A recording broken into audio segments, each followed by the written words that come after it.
Okay, thank you. Yes, so my name's Neil Hickey. I'm giving this presentation on behalf of two of my colleagues, Sushant and Madhur, who unfortunately couldn't be here today. And I want to talk a little bit about the instructions or the LVM cost model in LLVM. So we started doing some work looking into the SLP vectorizer. And one of the first tasks that we took on as part of that work was to port some of the tests in the SLP vectorizer that were tests for the Intel backend to AART64. And often what we found when we started doing that was that the code generated wouldn't exactly match what the test was expecting. And often when we started looking into the why was the code not generating the right way, almost sort of 90% of the time it ended up coming down to a cost modeling issue where the optimizers, the SLP vectorizer, was choosing a different code gen or wasn't optimizing in a certain way. And it often resulted to kind of tuning the cost model, tuning the heuristics that we have for the cost model one way or another. And we started to kind of discover that this was quite intellectually unsatisfying to just be tweaking a heuristic one way or another. And we started to investigate, is there a better way to do cost modeling in LVM which can kind of solve these problems in a better way for us? So in my talk, I want to quickly go through kind of a very brief introduction to the cost model, talk about what it currently does well, what it's good at, and what challenges that we see in the implementation. And then the main purpose of this presentation is not really to propose or to suggest what we should do, but to open up a dialogue with with the community. Unfortunately, it's the last talk of the conference, but to open up a dialogue with the rest of the community, like-minded people who think either the cost model is fine, leave it alone, don't change it, or yeah, we agree that we could look at a different way of doing things. So as a very brief introduction to the cost model, it's a very simple and quick approximation of it takes an LVMIR input and gives you the instruction cost for a given backend. It's quite a high level and very tunable heuristic. So largely it's treated as a relative instruction cost. It tried to maybe at the beginning to represent kind of the reciprocal throughput. Now it becomes more of a proxy of the general cost or general cost of an instruction on a particular backend. And it's used as a guide. So one of the first questions we often get is, well, does the cost model have to be exact? Really, it's all you really want out of the cost model is it encourages you to take the right optimization decision. So as long as it's close enough, it's probably good enough. So that's often a topic that we discuss is the current cost model good enough? So, and here's a quick example. So it's implemented as a TTI hook. You have an instruction, you pass it to the TTI for a particular backend, and it gives you a cost. And then you will sum those costs up for whatever it is that you're doing the cost modeling for, and it will give you an overall figure. So, as mentioned, it's implemented in the backend. So a backend will override the target transform info class. And for a given instruction, for a given LVM instruction, it will calculate for this particular backend. This is the cost. This is the cost that when you execute this instruction on this particular backend. So as an example, so many of the optimizers within LVM use this, and as I mentioned to begin with, they're trying to make a decision. So they're trying to an optimizer may have come up with two or three or multiple different ways of optimizing a piece of code, and it's querying the cost model to say, okay, out of all of these variants, which one's the best and which one should we go ahead and turn into the generated code. So a simple pictorial depiction of a cost calculation. So as mentioned, an optimizer is trying to make a decision. It's then going to generate an example IR that it could generate as part of this optimization. We'll query the TTI, we'll get a cost back, and then from that, it will make a final decision of which route it would like to go for. So, what is the cost model good at? I mean, it's obviously it's a workable heuristic. Has been for a very long time. It's quick, so it's order one queries. It's not reliant on actually doing any code gen. You give it some LLVM and it gives you an answer. It's composable, as in you can add up costs for different instructions and make a higher level cost for a higher level object. It's overridable by the different backends, and it's a common infrastructure that's shared across all the backends within LVM. And as mentioned, it's used mainly as a decision tool. It doesn't have to be 100% accurate, but obviously if you're making complicated decisions, the more accurate you can get your cost model, the better. So as we've been looking into this, we've seen maybe 5 overall challenges that we see. One is maintainability. As I mentioned, it's heuristic based, so often you're tuning a heuristic one way and you'll find that it may produce the code that you wanted in that case, but 15 other pieces of code suddenly regress and you're pulling your hair out trying to work out, well, why did that happen? And then you have to start tweaking things back, and you're trying to minimize the changes and overall try to improve things in this heuristic way. And many of the backends have quite a low level of granularity. So what I mean by that is an add is one, and you may have another instruction which is, well, it's a little bit more expensive than an add, but it's not twice as expensive as an add. So, but your only option is either one or two. And as mentioned, lots of places within the code, they just sum the IR cost, which is quite a simplistic way of looking at the IR. And there are some thoughts we've had on how to make that a bit more sophisticated, but it simply sums up a bunch of costs and tells you for this block, this is how long it will take to run. And it is just a simple summing of all the instructions within that block.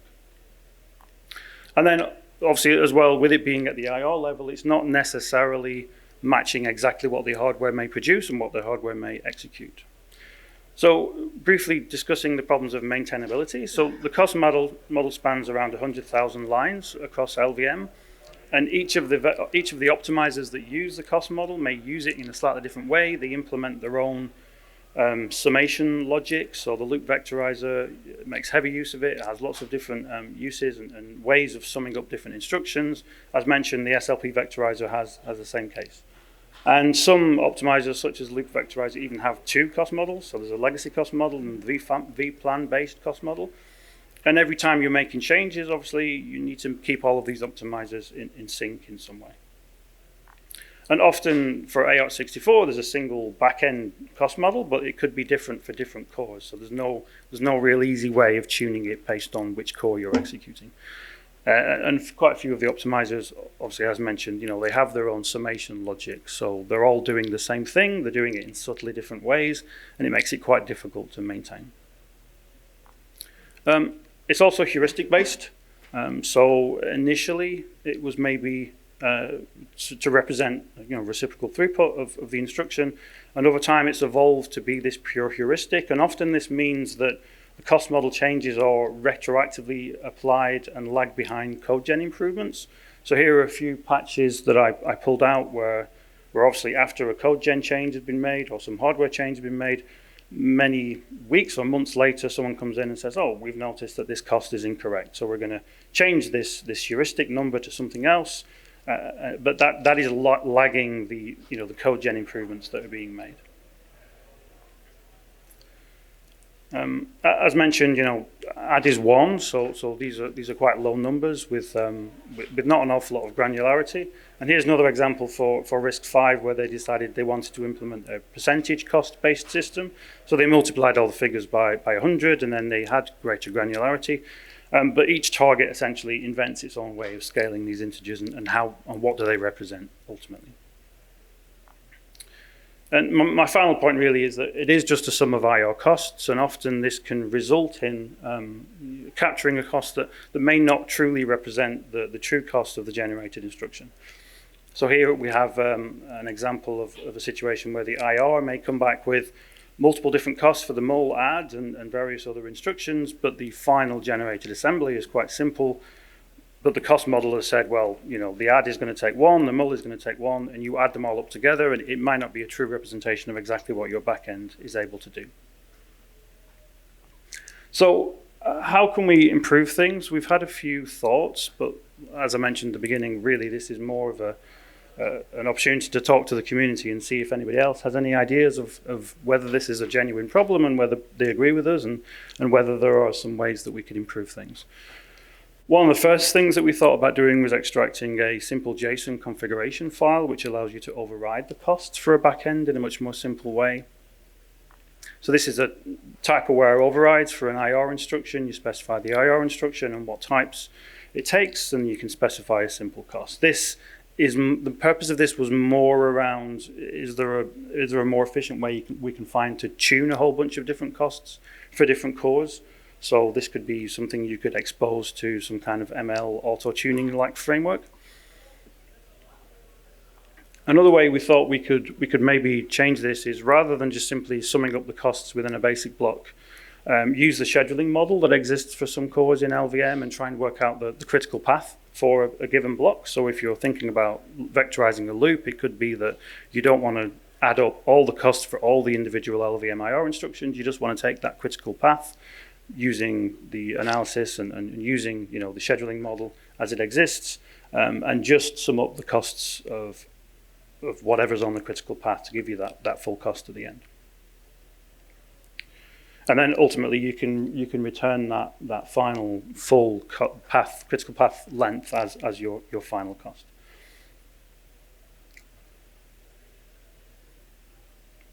The final way, although we appreciate that this is quite problematic, is you could potentially actually go much further through CodeGen, understand what the backend will generate at the end, and then use that to derive your costs more precisely on what the code may generate. Obviously, there are issues with this. One of them being compilation time. But it does give you some advantages. So when it comes to fusion or various different features of the backend, you can more closely map, the real hardware effects of various LLVM IR instructions. Okay, so as I mentioned, we're interested in if anybody else has other ideas of how we could improve things with the cost model, please come and speak to us. But that's all I had today. So yeah, we can finish a little bit early. Thank you.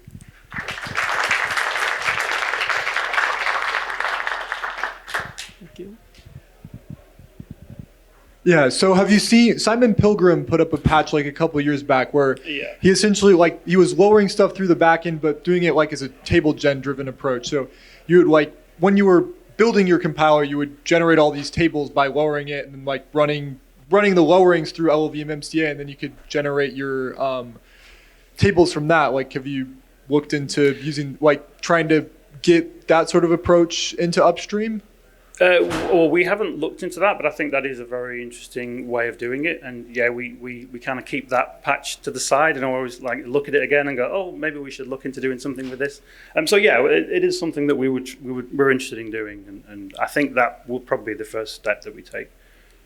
Yeah, because I think that would be a reasonably feasible way to do it, and then you can just do everything with the scheduling model. I mean, you have to trust the scheduling model and hope that it's actually good, which I think was the major problem with actually landing that patch. But yeah, I think that would be, it seems like it solves most of the problems. Yeah, sure, yeah. So kind of following up what Aidan said, when you talk about using the critical path slides, I was thinking since you already do the CodeGen, do the heavy lifting, you can just use MCA to estimate it, the throughput or something. Yeah. Also, in the same slides, I think it makes sense to estimate the critical paths, but that does assume the scheduler do a good job to make sure the ILP is shorter than the critical path.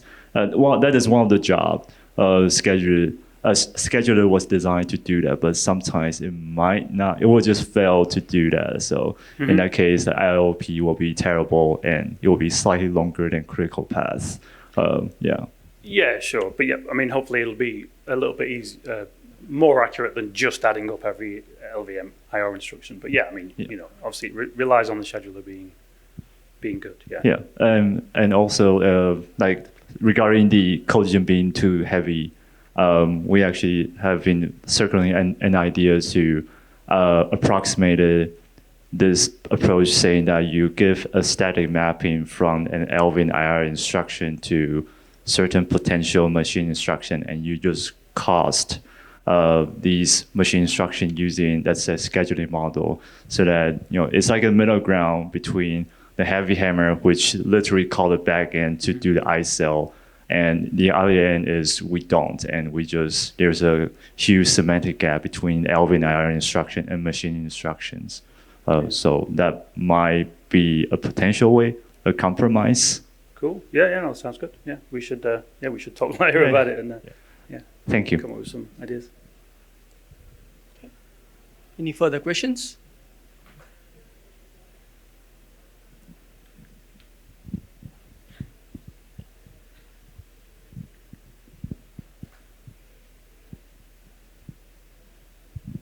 So as you sort of mentioned, sort of the initial idea behind the cost model is like the costs are mostly reciprocal throughput based, but we do have other kinds of cost kinds, and perhaps it's just my inability to find them, but it seems like we really only use like reciprocal throughput and code size maybe in some paths, but other kinds of metrics like latency don't really get used. I mean, is this just my own misunderstanding, or is this something that we would like to use more of in the future, or? Yeah, I mean, I guess, if we were to tie it more closely to the scheduling model, then we would be using more things like, latency and throughput metrics to guide the costing. So, but yeah, you're right. I mean, currently it is just that one number, right? So it has to represent everything in some kind of heuristic backlight way.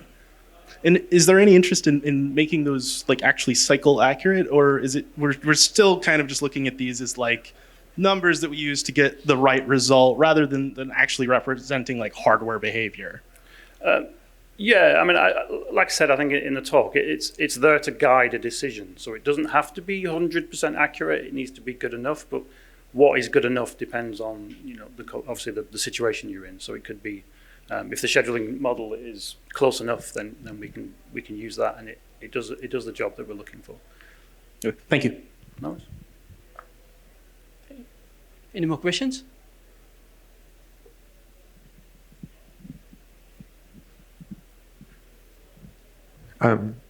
So first, I think you just destroyed my childlike faith in the cost model. So this is hardware. That's not how hardware works at all. Like why are we doing that? Anyway, so hey, thank you for sort of stepping on my puppy. That was good. My mind has been liberated from its constraints.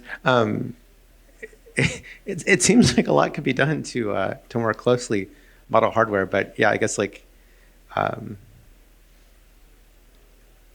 was curious with your well, we could like kind of empirically learn it, but then I was like, what happens with when you iterate that? Like, does it even converge? Like, I think you just kind of you don't like walking through this like state space. Sure, yeah. So yeah, I mean, it seems like a lot could be done. We think so. We think so too. It was like just tweaking this number just felt so intellectually unsatisfying when you want to know, well, why is this sequence this value and this other sequence is this other value. So yeah, that's why we wanted to take on this work.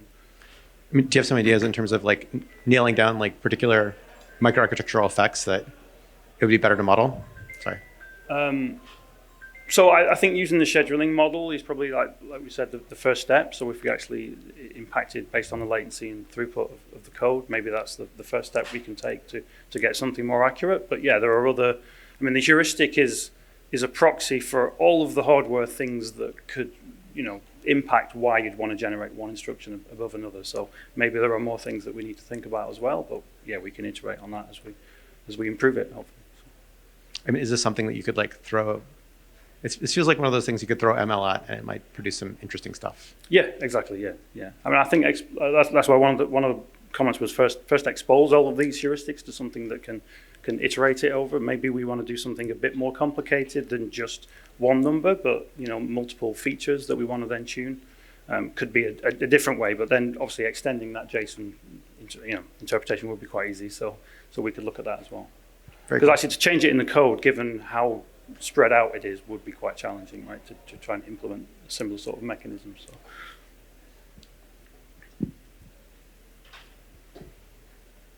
Okay.